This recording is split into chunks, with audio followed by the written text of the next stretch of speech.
Salut à tous, nous allons étudier les deux quintés du week-end. Alors samedi, Enghien, 14 partants, et dimanche, direction l'hippodrome de Longchamp, avec un quintet moyen à l'image de des deux épreuves du week-end de toute façon. On va attaquer samedi avec le prix de l'Obélisque. Alors c'est une épreuve réservée à des chevaux âgés de 7 à 10 ans, que l'on connaît donc bien. 14 au départ, vous disais-je, la distance 2100 mètres à l'autostart, avec, ma foi, des favoris, des outsiders et des chevaux qui n'ont aucune espèce de chance.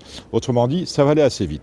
Mon favori, à tout bien, tout honneur dans cette épreuve, c'est là, ce Colonel. Colonel, on le sait bien, il est en pleine forme.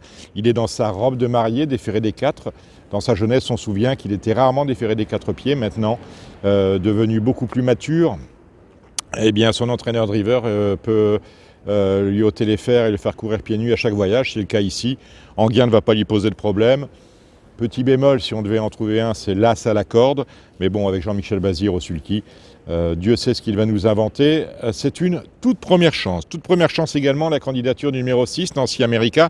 Celle-là est une jument âgée de 8 ans, qui est elle aussi dans une condition physique optimale, un peu malchanceuse en dernier lieu, où elle n'a pris qu'une 6e place. Auparavant, elle restait sur 2 belles victoires dans des lots bien mieux composé que celui de ce samedi. Autrement dit, c'est une première chance. À noter que Franck Nivard étant retenu en Suède pour le championnat du monde des drivers, c'est Jean-Philippe Monclin qui drive cette pensionnaire de Fabrice Billard. 3e favori, engagement de rêve, puisque c'est le plus riche de l'épreuve, c'est le numéro 3, Val Fleury. Là encore, un concurrent que l'on connaît bien. Il a 10 ans, mais de beaux restes. Gagner à ce niveau, ce sera compliqué, mais il est capable de prendre une part active à l'arrivée, selon l'expression consacrée. Et enfin, dernière base à vous conseiller, le numéro 2, Classe de l'Oriole. Là encore, une jument de 7 ans qui est associée à son driver fétiche, Mathieu Abrivard. Elle est en bonne forme. On oublie sa récente 8e place. On se cantonne sur la 2e place qu'elle avait prise précédemment. Elle devrait très bien tirer son épingle du jeu. À mon avis, les 4 chevaux que je viens de citer devraient disputer l'arrivée. On va maintenant détailler les autres concurrents de cette épreuve. Le 4, Cœur Baroque, en est à sa 2e course. Cette année, c'est un pensionnaire de Thierry Ravgeot, pour lequel a été requis la drive de Pierre-Yves Vervat. Chance régulière, le cheval reste ferré. Il a quelques titres à Enghien, quelques titres sur les parcours de vitesse. Il va y avoir 50 contre 1. À mon avis, il faut le glisser dans un jeu.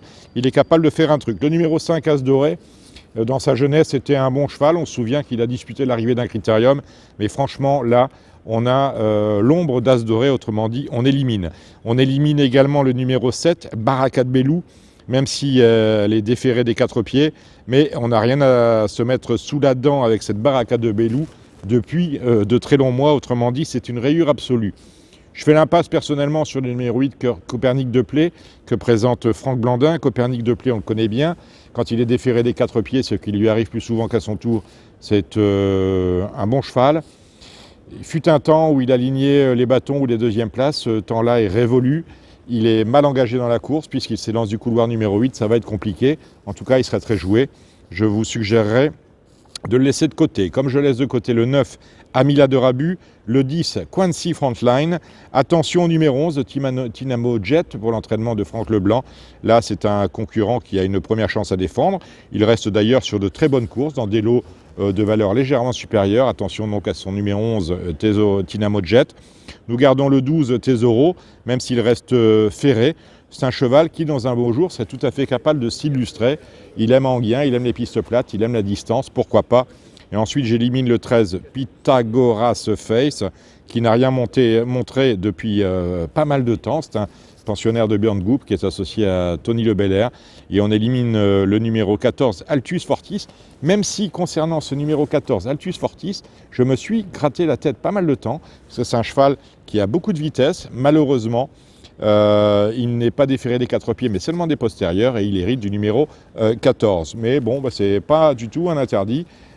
Si quelques-uns des favoris que j'ai cités venaient à décevoir, ils pourraient disputer l'arrivée. Ces favoris, je vous les rappelle, commençant par là, ce Colonel qui devrait être écrasé d'argent dans cette épreuve, le numéro 2, Classe de l'Oriole, le numéro 3, Val Fleury, et le numéro 6, Nancy America. Nous allons maintenant passer à dimanche.